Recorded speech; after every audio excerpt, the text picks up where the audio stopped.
So on my next problem, problem number 2 here, I have a line with a slope of 7 that includes the point 7, -2 and 8y, and I need to find the value of y.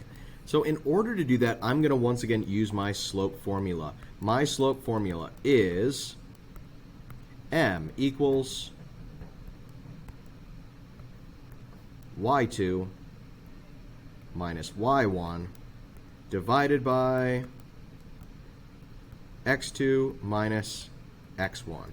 So now I need to substitute in the things that I know. I know that my slope, which I can see here, is 7. So my slope is 7. So in place of that m, I'm going to put 7. So I have 7 is equal to.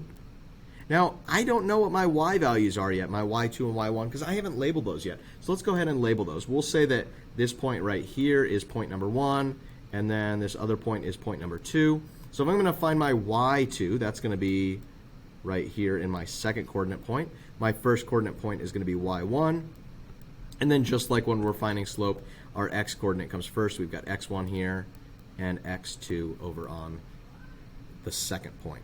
So let's go ahead and substitute in. We know that that y2 value, which comes first, is just a variable. It's just y.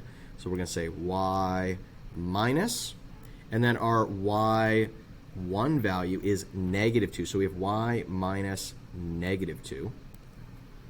I know that when I'm subtracting a negative number, that's going to be the same as adding a positive. So I'm going to go ahead and change that right now so that doesn't mess me up later.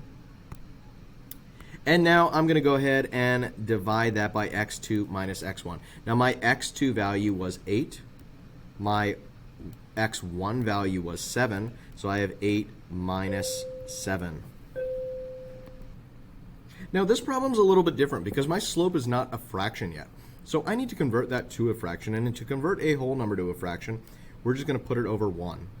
So now we've got our equation completely filled in, substituted in with everything that we know, and our equation is 7 over 1 is equal to y plus 2 divided by 8 minus 7.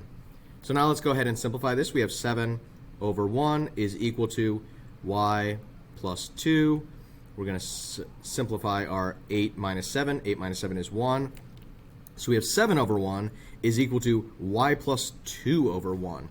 So since our bottom numbers are the same here, we can go ahead and just say that 7 equals y plus 2. Then in order to solve for y, we just need to subtract 2 from both sides. Positive 2 and negative 2 cancel out. Negative 2 plus 7 is equal to 5. So our y value is equal to 5.